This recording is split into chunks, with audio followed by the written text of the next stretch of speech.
Hello everyone, my name is Maxim. Today we will be covering Objectivism.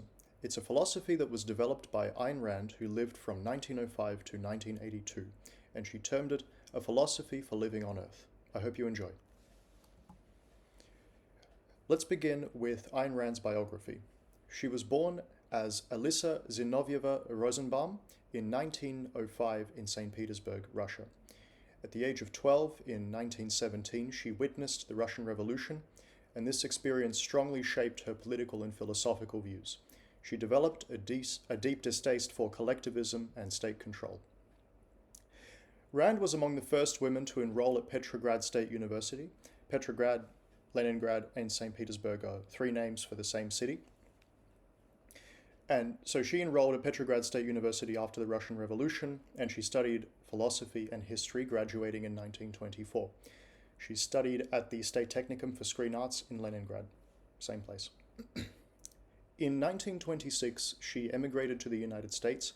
There was a brief period in the 1920s where effectively once the communists had established power, they wanted to get rid of intellectuals who disagreed, and there was a brief period when they just let them leave, and she of course took full advantage of that, and she wanted to get out of the dictatorship that was the Soviet Union, and so she left. She moved to Hollywood and pursued a career as a screenwriter and changed her name to Ayn Rand. Once she was in Hollywood, she worked as a junior screenwriter for the famous director Cecil B. DeMille, and she also worked as a scriptreader and scriptwriter for RKO Studios. She met Frank O'Connor on a film set in 1929, and they married the following year. Their marriage lasted until O'Connor's death in 1979. Of course, Rand's writing career is what she is best known for. She wrote The Fountainhead in 1943. It was rejected, I believe, by 12 publishers before finally going into print, and then it was a huge success. But of course, her most famous work is Atlas Shrugged, which came out in 1957, published by Random House. And in Atlas Shrugged, she first introduced more or less explicitly her philosophy of objectivism, particularly in the part known as Galt's speech. And then in the 25 years after the writing of Atlas Shrugged until her death, she focused primarily on philosophy itself, so non-fiction, defining what objectivism is and how it applies to metaphysics, epistemology, ethics, politics, and even aesthetics, which we will discuss today. Now let's discuss the objectivist philosophy, beginning with metaphysics. Metaphysics is the branch of philosophy which deals with the nature of reality as it really is. So, objectivism asserts that an objective reality exists independently of human consciousness. Independent of consciousness means reality has no consideration for your thoughts, beliefs, fears, wishes. It is what it is.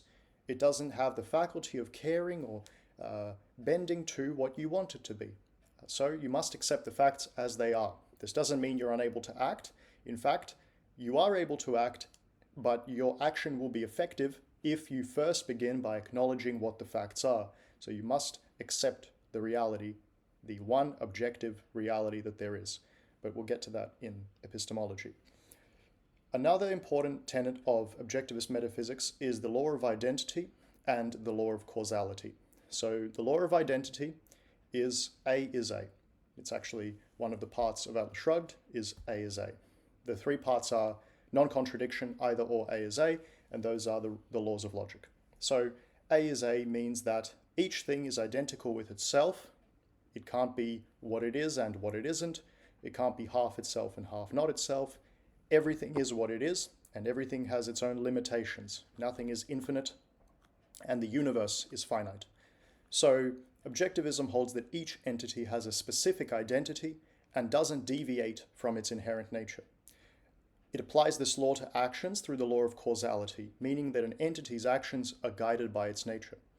Now, the law of causality is otherwise known as cause and effect, can be misunderstood as what is often called the deterministic billiard ball theory.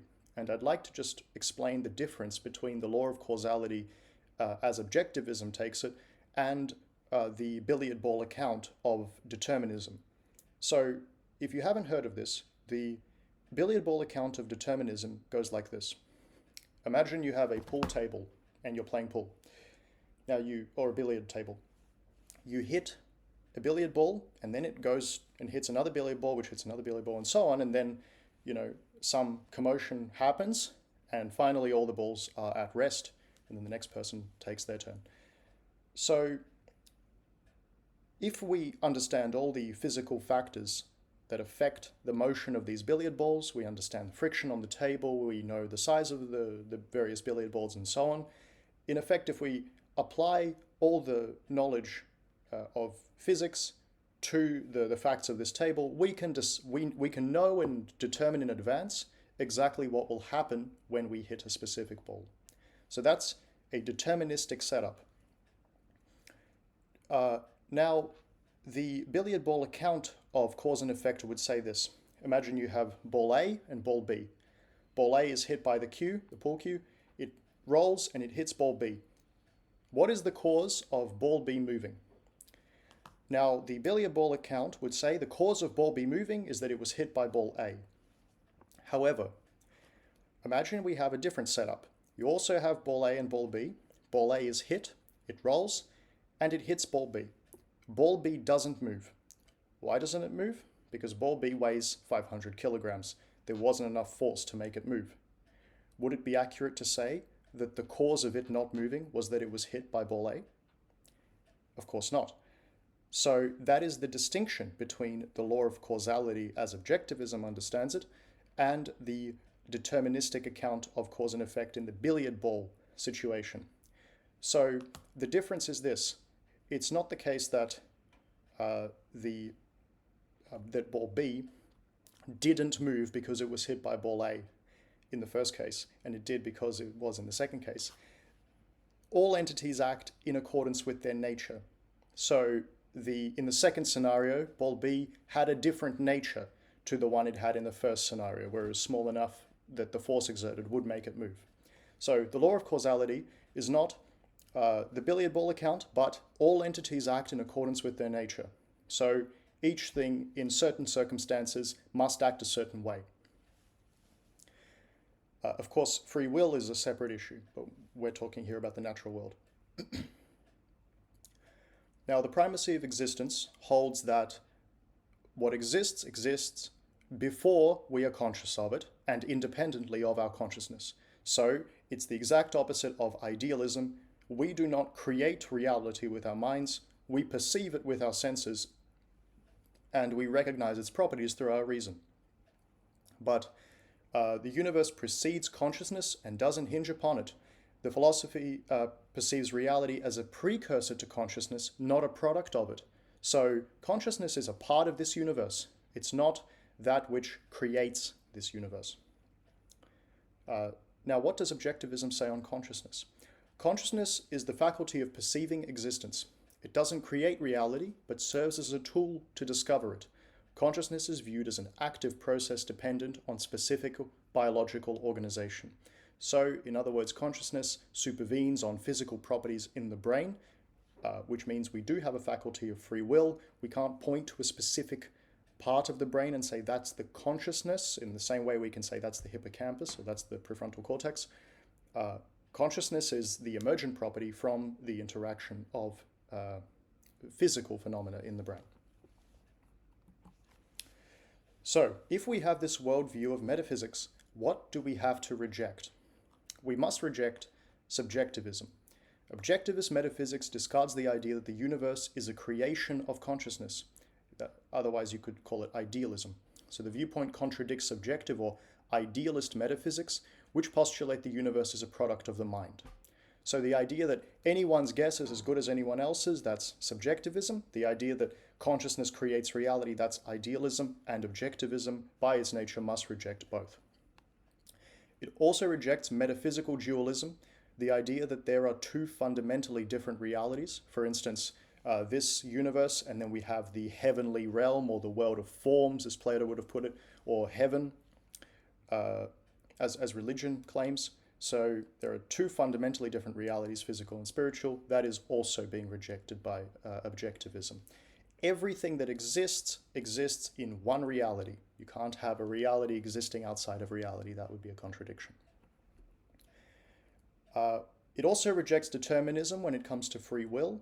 Determinism is a repudiation of free will. It says we don't have free will because everything that happens, everything we consider to be a choice, our personal agentic choice, is in fact predetermined because it ultimately supervenes on physical phenomena, which is deterministic. That's the deterministic perspective, and as I've explained, that is also being rejected by objectivism, and also rejects indeterminism.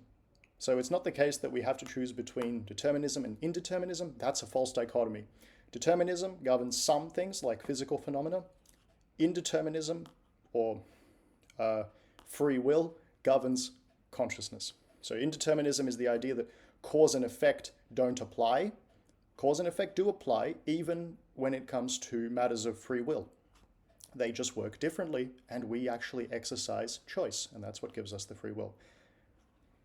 But of course, you could say that the cause of you making a specific choice was you having a specific character and specific values. Nonetheless, that character and those values are chosen.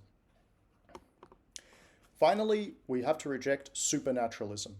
So any notion of the supernatural, proposing that everything in the universe follows natural laws. The absence of empirical evidence for supernatural claims and their inherent contradictions fuels this rejection.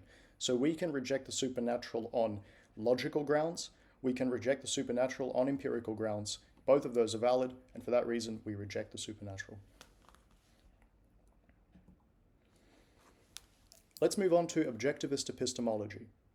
Epistemology is the branch of philosophy which deals with the nature of knowledge. How do we acquire knowledge? Is anything certain? Etc. Now, the primacy of existence I've already discussed in the slide on metaphysics. Let's move on to sense perception as the foundation of knowledge. So objectivism maintains that all knowledge begins with sense perception.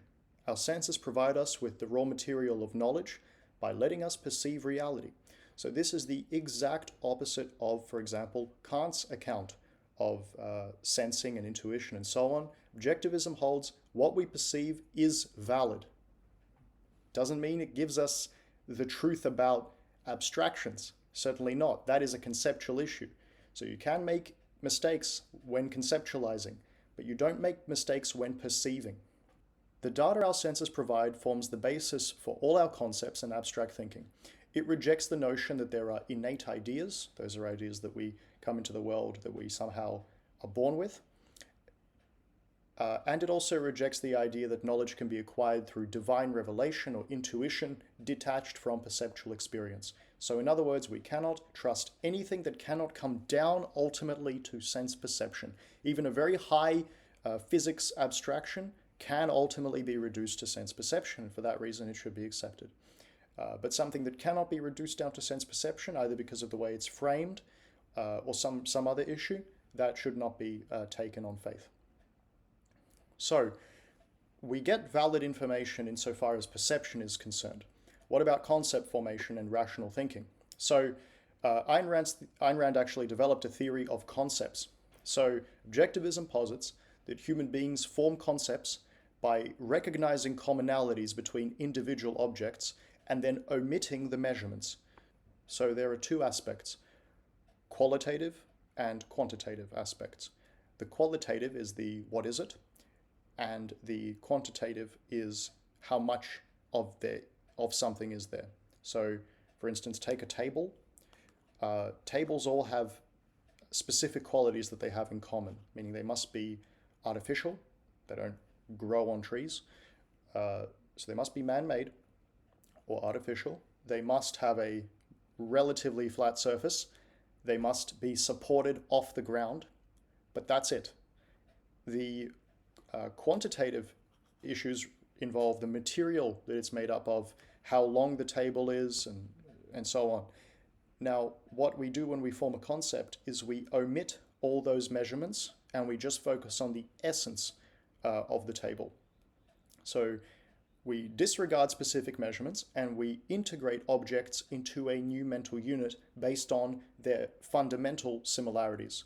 So you can say, yes, tables may differ in the material that they're made up of, they may differ in their length, their height off the ground, how much they cost, how they're made, and so on. But they all have this feature of being artificial, made for dining on or studying on or whatever, and they are elevated off the ground. So if it meets that definition, it's a table. So this process enables us to classify and organize the data provided by our senses. Another important aspect of the objectivist epistemology is the idea that reason is man's only means of knowledge. So objectivism proclaims reason as the only means of acquiring knowledge. Reason is the faculty which integrates the material provided by your senses and enables you to form concepts. And it's considered an exclusively human method of understanding the world.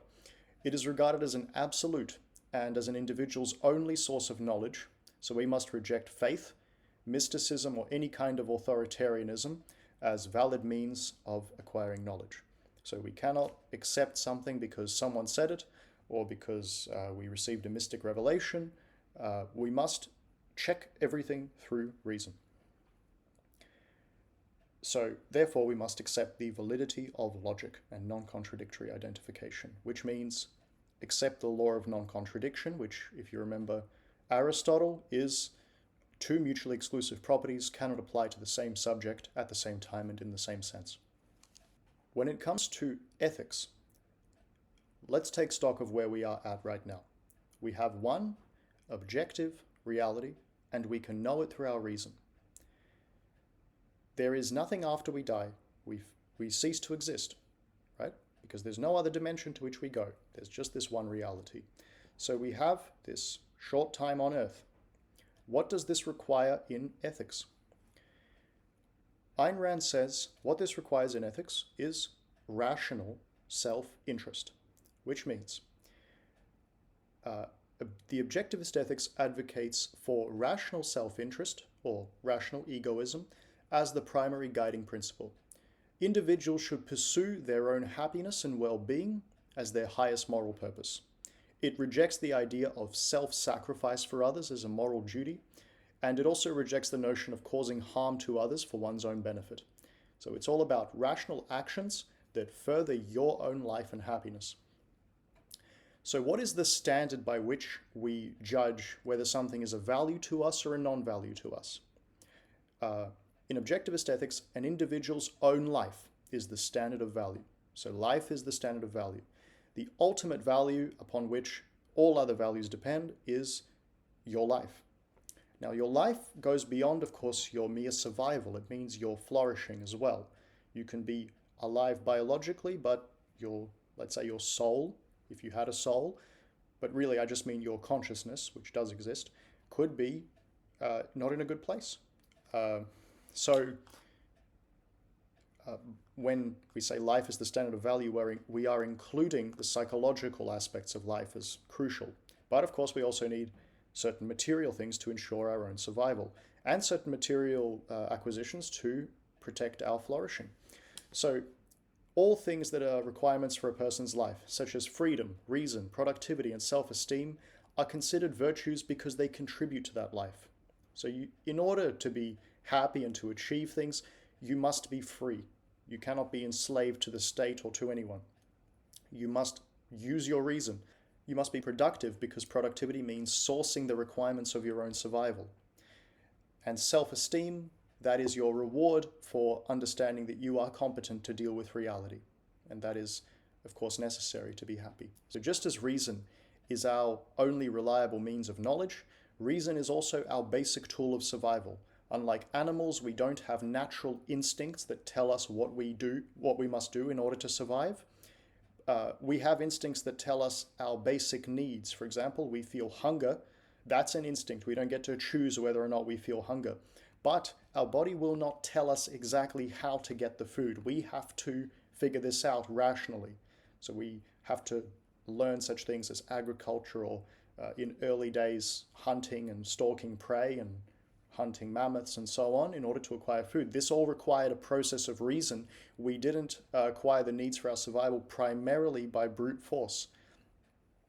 And unlike animals, we don't have an instinct for how to acquire the means for our survival. So we have to think, what does this require us to reject?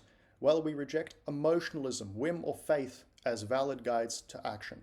Objectivism holds that individuals should act in accordance with reason to achieve their values and to live a fulfilling life.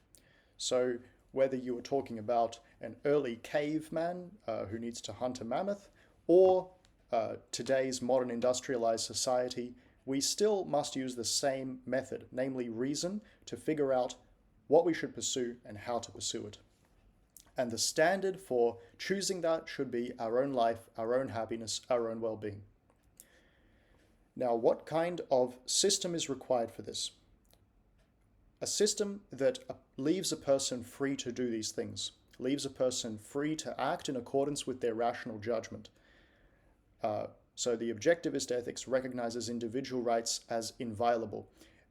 Individual rights are not based on government, and they're not based on any kind of mystical entity. Individual rights are metaphysical requirements of an individual's survival. So these are the things that a person must have the freedom to do in order to secure the requirements of their own life.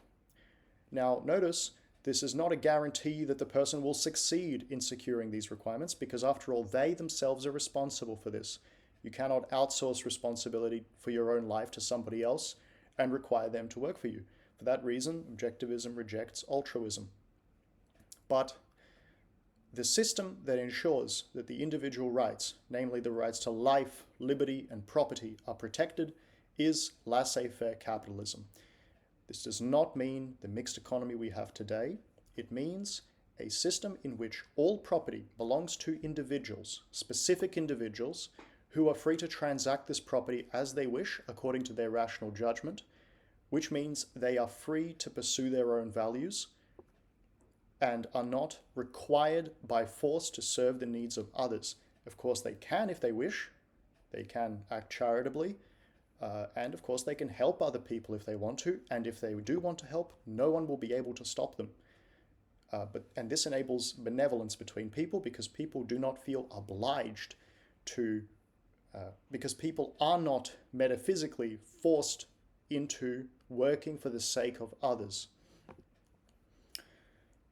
So transactions between private parties are free from government interference, and capitalism is the only social system that fully recognizes individual rights, including property rights. So productiveness is a major virtue in the objectivist ethics. The philosophy holds that since individuals need to create material values necessary for their life, such as food, clothes, or housing, the act of creating these values, which is being productive, is a central virtue. Now, virtues are character traits, whereas values are specific things we achieve. And the idea in objectivism is that virtue is not an end in itself. Now, Kant famously said virtue is its own reward. Objectivism rejects that entirely. Virtue is a means to an end. If you are honest, you are much more likely to have a good life. It doesn't guarantee you will have a good life, but honesty basically means acknowledging reality when dealing with other people. So it promotes the belief that work is a fundamental part of human life and that individuals should take pride in their ability to create and produce. So what is the role of government in a society where individuals are free to pursue their own life and flourishing and are not required to work for the sake of others? Well, the role of government is to protect individual rights and do nothing else, not violate them, protect them, which includes protecting property rights and not violating property rights. So compulsory taxation, compulsory military service, conscription, would be violations of individual rights. Government should only use force in retaliation and only against those who initiate its use. So the only people who would be criminals in this society are people who violate the rights of others, which means they kill or harm other people, they enslave them, which violates the right to liberty, or they steal their property or damage their property, which would be violating property rights. So if you violate the rights to life, liberty, or property of another person, then that makes you a criminal in this society. But there would be nothing else that would be illegal. The role of government is limited to protecting individual rights, specifically by providing a system of law courts, which settle disputes between people who have signed a voluntary agreement, police, which protects you from having your rights violated by people in that state, in your country, and military defense protects you from foreign invaders. The principle of complete laissez-faire capitalism could otherwise be stated as the separation of state and economics. So under the same principle that we separate state and church, we're going to separate the government from what goes on in the economy. So Objectivism supports the idea of the separation of the economy and state. This means that the government should not interfere with the economy, and it should not control production or trade. So this includes a rejection of systems like socialism or welfare statism.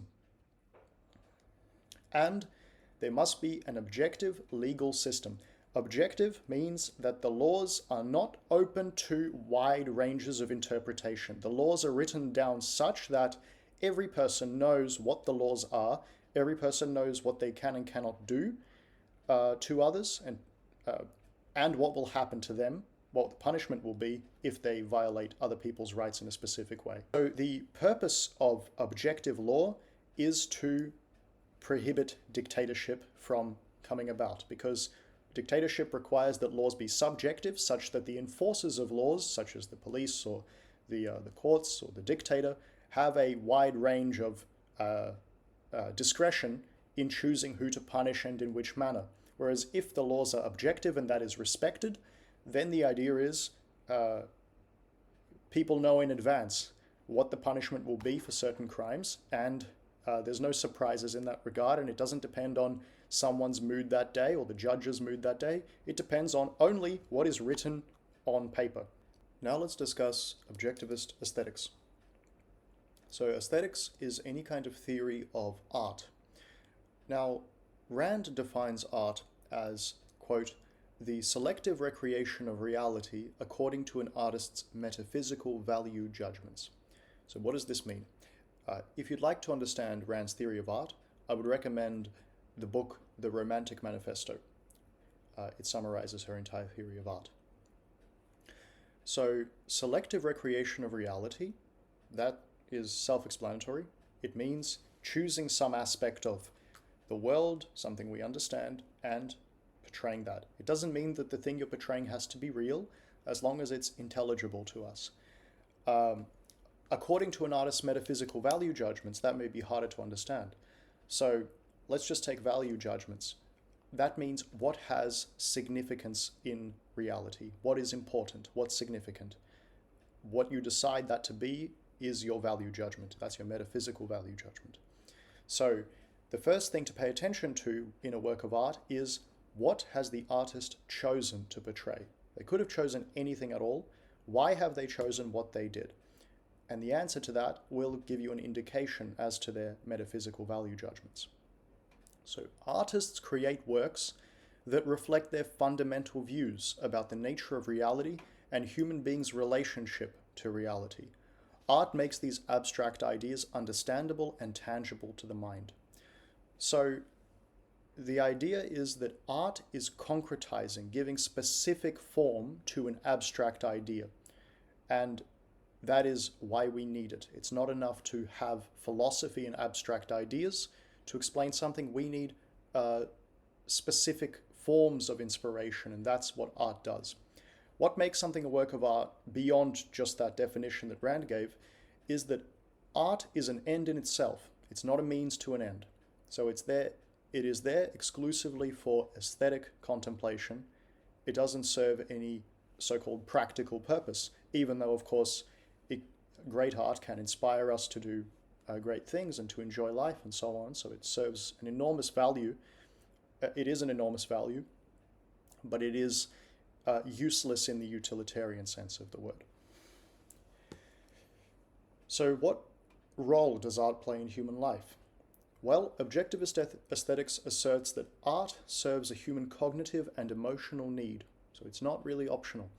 It provides us with the perceptual equivalent of philosophy. So it translates abstract concepts into perceptual reality, meaning something we perceive with our senses, and offers emotional fuel to affirm and sustain our lives.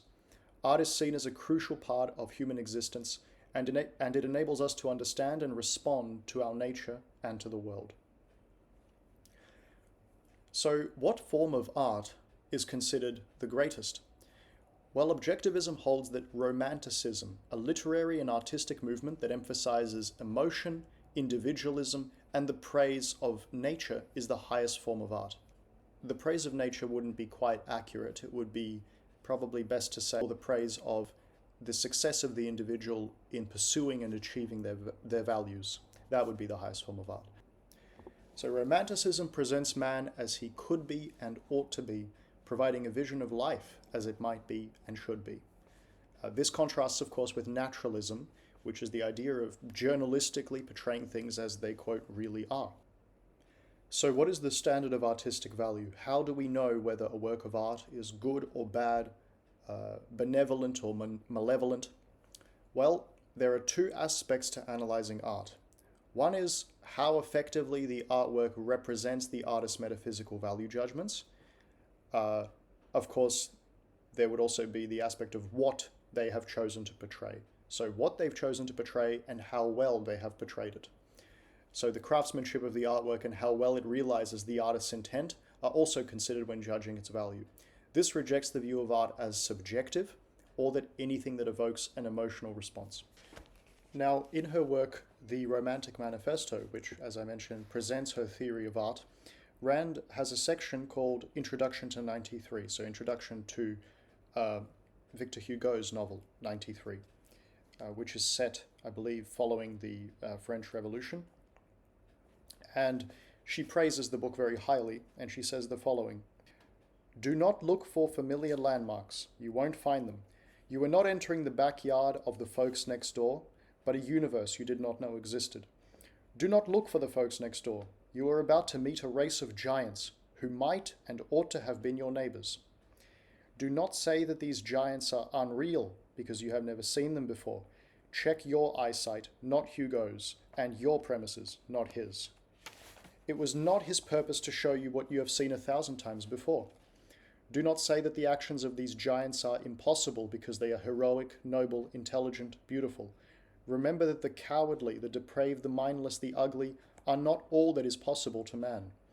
Do not say that this glowing new universe is an escape. You will witness harder, more demanding, more tragic battles than any of you have seen on pool room street corners. The difference is only this: these battles are not fought for penny ante.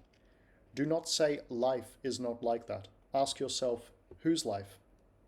Next, I'd like to discuss popular misrepresentations of objectivism. Oftentimes, rational self-interest is misconstrued as heartlessness. One of the most pervasive misconceptions is the equating of objectivism's endorsement of rational self-interest with selfishness in a derogatory sense, or heartlessness. Objectivism champions individuals' autonomy and happiness, but not at the expense of others. It encourages voluntary, mutually beneficial interactions, dismissing exploitative behavior as irrational. So, the misrepresentation of egoism is a very common one. The conflation with libertarianism is another very common misconception about objectivism. Oftentimes, objectivists are confused with libertarians. Libertarians are a primarily political group. They're not concerned with philosophy as such, and they take politics as the primary, not as the final result of philosophy. So they will accept anyone into their group, religious, secular, of any kind, and as long as everybody agrees that people should be free. But this kind of organization could never succeed because there is no base for it. Everyone thinks that people should be free for completely different reasons, and so they are unable to organize as a successful political movement. That is why objectivism completely disagrees with libertarianism, because libertarianism is in effect amoral, whereas objectivism holds that freedom is right because an entire philosophy of metaphysics is right. So when I gave the class for this yesterday, we had a number of questions, and these are some of the suggested topics. If you have any questions, please leave them in the comments, and I'd be more than happy to address them. The first fiction novel written by Ayn Rand was We the Living, published in 1936. And I will just read the blurb of this, and I think you'll see quite clearly which elements of the objectivist philosophy are present. After this, we'll also discuss the Fountainhead and Atlas Shrugged briefly. First published in 1936, this classic novel has as its theme the struggle of the individual against the state. It portrays the impact of the Russian Revolution on three human beings who demand the right to live their lives and pursue their own happiness. It tells of a young woman's passionate love, held like a fortress against the corrupting evil of a totalitarian state. We the Living is not a story of politics, but of the men and women who have to struggle for existence behind the red banners and slogans. It is a picture of what those slogans do to human beings. What happens to the defiant ones? What happens to those who succumb? Against a vivid panorama of political revolution and personal revolt, Ayn Rand shows what the theory of socialism means in practice. I would also recommend you watch the Italian film We the Living. I think the book is better. The books are better generally, but it's still certainly worth watching. This scene portrayed here, I believe you can find on YouTube. There's a scene when Kira and Leo, the man she's in love with, are trying to escape Russia, and so this is them on a ship, and there's a very dramatic scene about what he says to her about the prison and the snow and the blood that they're leaving behind them. It's very interesting. Certainly would recommend it.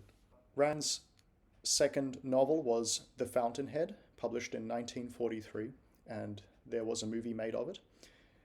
That's Gary Cooper and Patricia Neal you see there depicted. They played, respectively, the protagonist, Howard Rourke, and Dominique Franken. And I'll read the blurb of The Fountainhead here. Architect Howard Rourke is as unyielding as the granite he blasts to build with. Defying the conventions of the world around him, he embraces a battle over 2 decades against a double-dealing crew of rivals who will stop at nothing to bring him down. Among them, perhaps the most troublesome of all, is the ambitious Dominique Franken, who may just prove to be Rourke's equal. This epic story of money, power, and a man's struggle to succeed on his own terms is a paean to individualism and humanity's creative potential. The most influential and final novel which Ayn Rand wrote was Atlas Shrugged, and it introduced her philosophy of objectivism explicitly. The general plot of Atlas Shrugged is that America is heading slowly toward dictatorship with increasing economic and political controls. The intellectuals have abandoned freedom and they are completely behind this trend. And it's about the struggle of a number of industrialists to keep their industries running and to keep the country, in effect, moving and going. Meanwhile, there is a gradual strike as all of the brilliant inventors and industrialists are disappearing. And there is one man behind this, and his name is John Galt. So it's a book about the man who stopped the motor of the world. And if you'd like to know more, I recommend you read it. So that concludes our class on objectivism. Next week, we will be covering The Dim Hypothesis, which is a book written by Leonard Peikoff, who is an objectivist philosopher. And the theme of the book is the future of philosophy. Which way are we heading next, based on past philosophical trends and how philosophy generally pans out across the centuries. So I hope you enjoyed. Leave any questions in the comments below. Remember to subscribe, and I'll see you next week. Thank you.